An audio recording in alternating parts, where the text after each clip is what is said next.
Good morning, everybody. I hope that you have had a fantastic night's sleep and that you're ready to start your day. Today, I want to start a new topic for us, and it's something that's really important for all of us. It doesn't really matter what age we are. It's something that we can start right from the beginning if this is your first time of thinking about it, or it could be something you just need a reminder of. We never get too old to learn about how to listen to God. And so that's our topic that we're going to be discussing over the next few days. And it's such a powerful topic because so often in this world, we are guilty of talking and not listening. We are so thrilled about our own opinion on everything, and we're not very great at listening to what other people are saying. An example of this is so many people that you talk to about the coronavirus have their own opinion about it.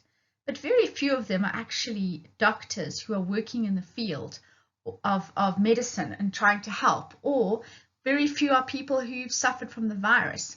We tend to speak about it as though we all know everything about it, but the reality is we don't. And the reason we do this is because we like talking. We like sounding important. It's just how we are, right? We love it if a friend starts talking and we can jump into their conversation and tell them something equally as important. It's not always a negative thing. It's just we thoroughly enjoy talking and expressing ourselves. But part of that problem is that very often we then don't really listen so well to people. Now have a think about it for a minute. How well do you think you listen? Have a think about the things adults say to you. Do parents say to you, if you would just have listened? Or does your teacher sometimes say to you, listen to what I've just said? Or read the instructions? Or why weren't you listening when I told you to do this? Okay. Now, don't forget your teachers were young ones too, so they probably were also guilty of this. So don't think it's just you. But what I'm trying to say is, or the point I'm trying to prove is that by nature, we're not great listeners. Some people are great listeners. I want you to have a think for a minute. Who are the people in your life? It might only be one where you think, when I speak, this person really listens to me. They don't try to jump in and change the topic or get bored or anything like that. They really, really listen to me. Have a think. Is there someone that you can think, wow, that person listens to me? How does it make you feel when you know that somebody really listens to you?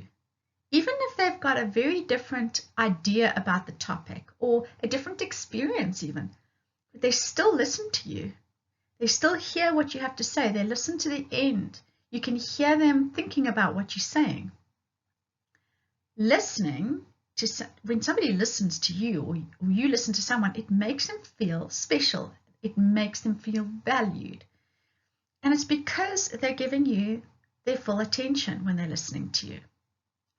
So it's not actually that easy for us to listen. I mean, we can all hear.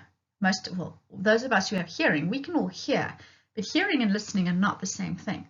Listening means paying attention to and really thinking about what the person is saying.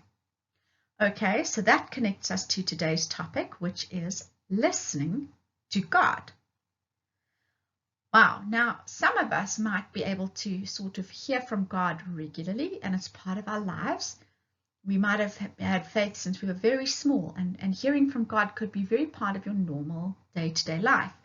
But for many people, listening to God sounds like a strange idea. How do you listen to somebody when they don't talk out loud?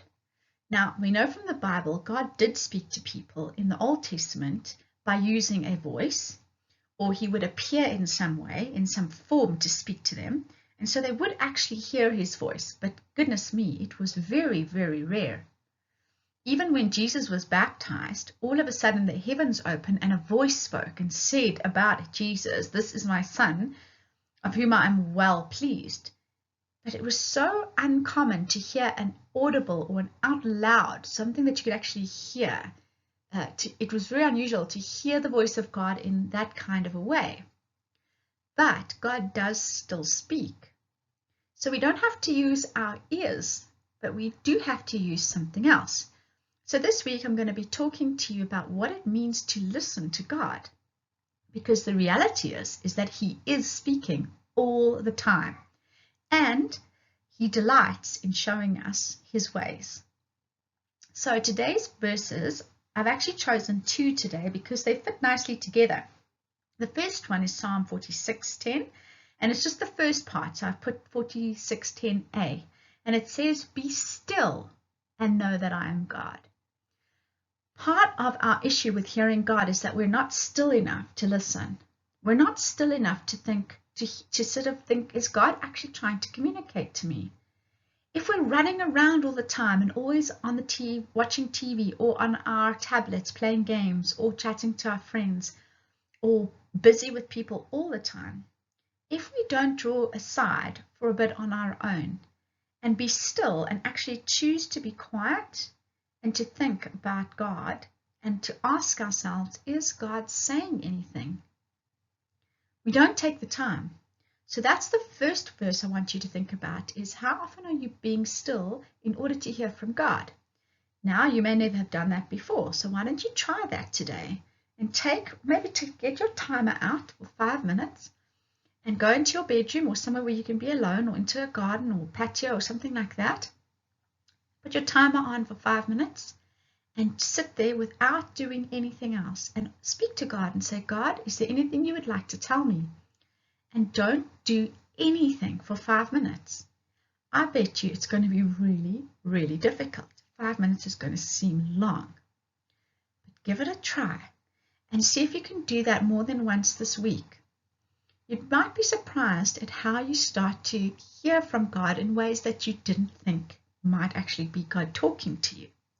So that's the first thing. Let's just give it a try. Let's start putting the practice of things that are helpful to hearing from God into place, because that way we can at least start preparing ourselves, okay? Then the second verse is John 4:24, and it says, "For God is spirit.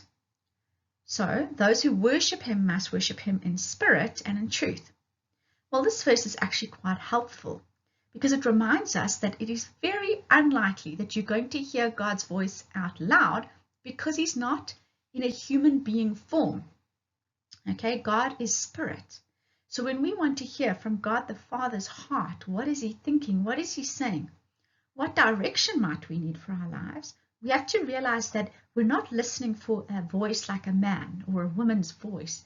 We're not trying to hear something like that. And He is spirit. And how He communicates to us is by His spirit. And He communicates from His spirit to our spirit. Because even though we're human, we also have a spirit, who we are. One day when we pass away, our spirits will still be ready to go. And they will hopefully go and be with the Lord. And that part of us is alive. But it's that part of us that can communicate with God. It's that part of us that is alive when we come to know Jesus as our Savior. It suddenly becomes alive, and then we get to communicate with God, and we can talk to God. Yes, because we're human, we'll use words, but we don't always even have to. Sometimes we can just sit and think and pray in our head, and we know that when our spirit is talking to God, it's talking to Him, and His can also talk to us. It's a very amazing thing to realize that our spirits can talk to God and His can talk to us. But the question is how? So the first thing we're going to do is take time, and we're going to ask God and say, God, in this time, or in the time that I make for you to be very, very still, I know I have faith in you, God, so would you talk to me? Would you communicate with my spirit so that I know what you're thinking? Perhaps you have something that you need to ask God guidance for this week. Perhaps you're struggling with something and you want to talk to Him, but you don't know how. Well, you can use your words and you can speak out loud to Him, because He can hear you, but He can also hear you just when you think and you pray words in your mind. It's not always practical to pray out loud. You might share a bedroom and it might be difficult. So in which case you don't want to wake up your brother or your sister, but you can talk to God in your heart, because He can hear you. And that's the wonderful thing about communicating with God. But remember, we don't just want to have a one-way conversation. We want to value God and make Him feel like we care. And the way that we do that is by listening to him. I'm going to leave it at that for today, and we'll carry on tomorrow. Bye for now, and have a great day.